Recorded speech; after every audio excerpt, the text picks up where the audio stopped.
Hey guys, what's up? In this video, I'm gonna show you how to set up parental control in Infinix Note 40 device. So for this feature guys, first of all go to settings and then scroll so that we have an option of Google here.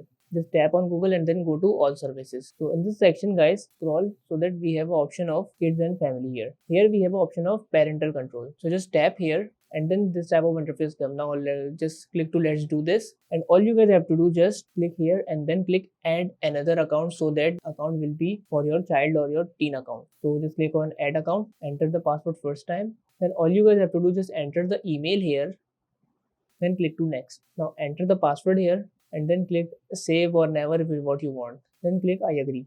So after that guys, we have these two accounts. This one is for child account and this one is our account. So just enable this and then click to sign out and continue that or what you want. So that's how we can set up the parental control in Infinix Note 40 device. So that's it about the video. If this video helped you guys, kindly like the video and follow us for more tips and tricks. See you guys in next video. Take care.